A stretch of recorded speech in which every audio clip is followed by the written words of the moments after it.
Coucou, c'est Eni l'Oracle. Nous sommes aujourd'hui le 2 janvier 2025 et j'aurais voulu partager avec vous un petit tirage, une petite connexion ensemble avec l'Oracle des chemins de l'éveil. Donc je vous invite à vous connecter avec moi aux cartes pour se brancher sur l'année 2025. C'est parti. Je vais vers la carte qui m'attire le plus.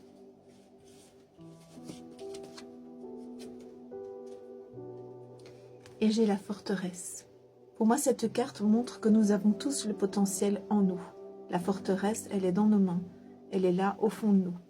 Je pense que cette année 2025 va davantage nous pousser à rechercher et à vouloir comprendre qui nous sommes et ce qu'on veut réellement. C'est une année qui va énormément éveiller les consciences. Il y a déjà eu beaucoup de changements depuis la crise sanitaire, mais je pense que les choses vont s'accélérer avec le temps. Les gens vont se reconnecter davantage à ce qu'ils veulent réellement, à pourquoi je suis là, à sa mission de vie. On peut l'appeler comme on veut.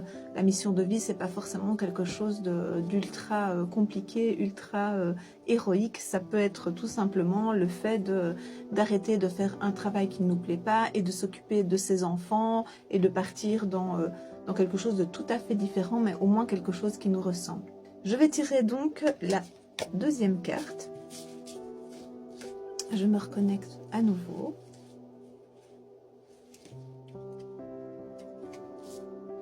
Et j'ai la carte de l'âme. Ça rejoint la carte précédente. De nouveau, la reconnexion avec soi-même, le fait de s'ouvrir peut-être au monde spirituel. Je dis bien peut-être parce que tout le monde n'est pas comme moi ou comme certains à croire en Dieu, en l'univers. Moi, je baigne dedans depuis que je suis enfant, donc je n'ai pas besoin d'être convaincue, je le suis déjà. Et je pense qu'il y en a d'autres qui ont vécu ce genre de choses. Et donc, c'est beaucoup plus facile pour nous de passer le cap, de nous écouter plus facilement, d'être plus en connexion avec soi-même, avec son âme, en faisant des méditations, en nous reliant avec des énergies subtiles, ou nous relier tout simplement avec les personnes qui croient aux mêmes choses que nous et qui partagent ça de manière assez sereine. Ça peut être aussi pour les personnes qui sont moins, on va dire, spirituelles, tout simplement sortir la tête de l'eau et de se dire en fait que ce système-là ne fonctionne plus. Parce que je pense aussi que les énergies de 2025, on va vraiment passer vers quelque chose de... Ça va être une transition, la fin d'un cycle.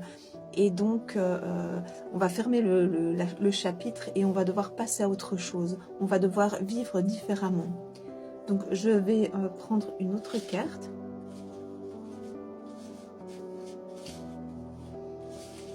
Hop. Et nous avons la confiance. Je pense que cette année 2025 va aussi nous mettre, entre guillemets, à rude épreuve dans certains aspects de notre vie. Et il s'agira vraiment de se faire confiance, du coup, de ne plus attendre l'approbation des autres pour nous mettre en action. Il faut vraiment, comme je l'ai dit dans la première carte, se reconnecter à soi-même. Ça va faire toute la différence. La confiance, forcément, c'est la clé aussi. Parce que la peur, du coup, peut nous empêcher d'aller vers ce qui nous ressemble plus. L'année 2025 va, pour moi, nous pousser dans certains retranchements, d'aller au-delà de ce qu'on pensait pouvoir faire, entre guillemets, se surpasser. J'ai parlé de transition, du coup, parce que donc cette année 2025, pour moi, est vraiment une année de transition, où on va devoir mettre de côté des choses qui sont qui collent plus tout simplement avec ce qui est en train de se passer plus ou moins partout dans le monde. Et ça commence évidemment par soi. Après, il y a aussi le côté collectif. Je continue. Et je me connecte. à 2025 et on parle de résilience. Bon, la résilience, c'est pas toujours facile. Je pense que, en tout cas pour moi, ça n'a pas toujours été simple de faire preuve de résilience. C'est du coup accepter de raccrocher une partie de nous, du passé, de notre manière de vivre, tout simplement en changeant notre façon de voir la vie. Je pense aussi que, on le voit bien avec les réseaux sociaux, on vit de manière un peu plus égoïste, avec un repli sur soi. Il y a vraiment eu un boom de ce repli sur soi pendant cette fameuse crise dite sanitaire. Et donc du coup, je pense aussi qu'on nous invite à vivre différemment et de se reconnecter aux autres de manière différente, c'est-à-dire de nous retrouver beaucoup plus entre nous, en petits groupes, partager des choses beaucoup plus profondes. J'ai envie de dire que c'est pas nous pouvons, mais nous devons absolument interagir les uns les autres de manière différente. C'est comme ça que je le sens. La résilience, c'est pas non plus le fait d'abdiquer et d'accepter tout et n'importe quoi, pas du tout. Mais je pense que oui, il va y avoir des changements qui sont pas forcément faciles, entre guillemets. Et encore une fois, il n'est pas question d'accepter tout et n'importe quoi. Ce n'est pas accepter les guerres, les morts, les abus et surtout le fait que, enfin en tout cas je parle pour moi, que par exemple les gouvernements font plus ou moins tout et n'importe quoi. Et voilà, ce n'est pas renoncer en fait. Ce n'est pas renoncer. C'est davantage croire en soi et croire en l'humain, même si, vu tout ce qui est en train de se passer, c'est l'humain, on se demande où il va être parce que bon, bah, l'intelligence artificielle, bon là maintenant on part aussi dans ce côté transgenre où il n'y a plus d'hommes, il n'y a plus de femmes, enfin je ne sais pas au final ce qu'ils cherchent, mais voilà, c'est pour ça que je pense que il est vraiment important, plutôt que de s'attaquer à aller contre, c'est plutôt nous retrouver ensemble et continuer à évoluer de manière saine surtout, et comprendre enfin que ce n'est pas les dictats de la société, ce n'est pas parce que, entre guillemets, on nous montre certaines choses que cela est acceptable, mais en tout cas je pense qu'il est vraiment temps de nous reconnecter les uns les autres, mais vraiment de manière tout à fait différente. Je continue et je prends la dernière carte.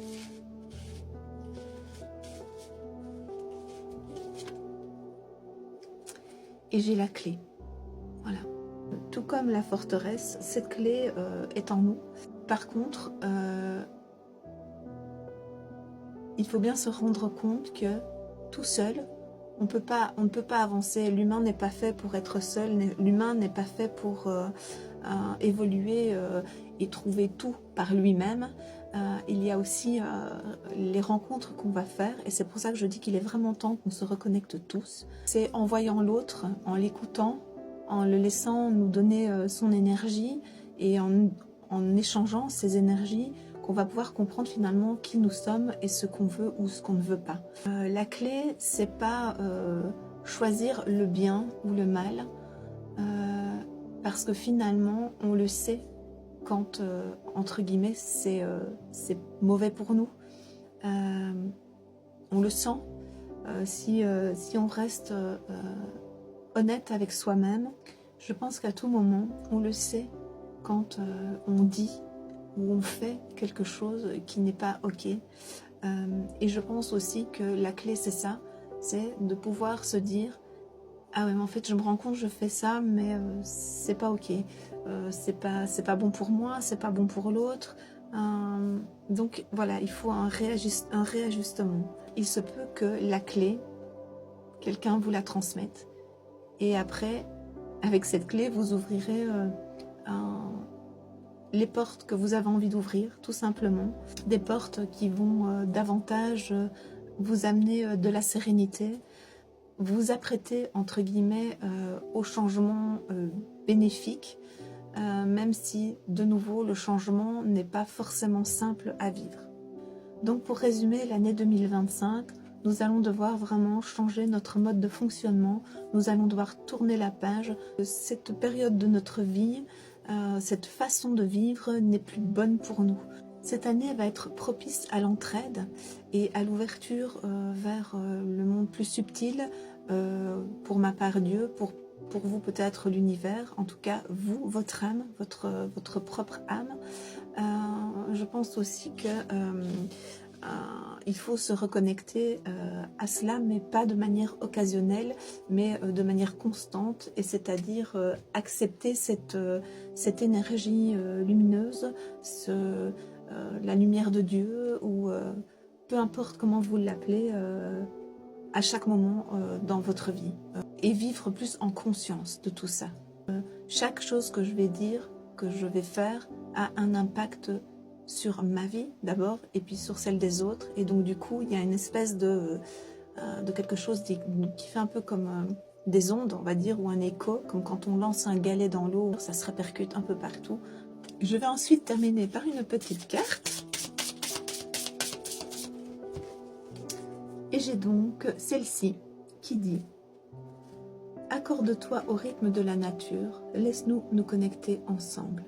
C'est vrai que je n'en avais pas parlé, mais la reconnexion à la nature est vraiment essentielle. Une fois que vous vous sentez déconnecté de vous-même, la meilleure façon de vous reconnecter, c'est de partir en nature. C'est vraiment l'endroit propice pour évacuer tous les tracas, vous reconnecter à tout ce qui vous entoure. Il y a une énergie qui est toujours très bonne, en tout cas à certains endroits. Moi en tout cas je sais que ça agit très bien sur moi. Dès que je suis un petit peu triste ou en colère ou ce genre de choses, je pars en nature, je me reconnecte à tout ce qu'il y a autour de moi, et je peux vous dire que ça fait un bien de fou. Si vous le voulez, vous pouvez même serrer les arbres dans vos bras, je vous assure, c'est tip top. Donc n'oubliez pas de vous connecter à vous-même, à la nature. Donc voilà, l'année 2025, c'est ça, c'est la reconnexion avec soi, avec les autres et avec la nature. J'espère que ça vous a parlé.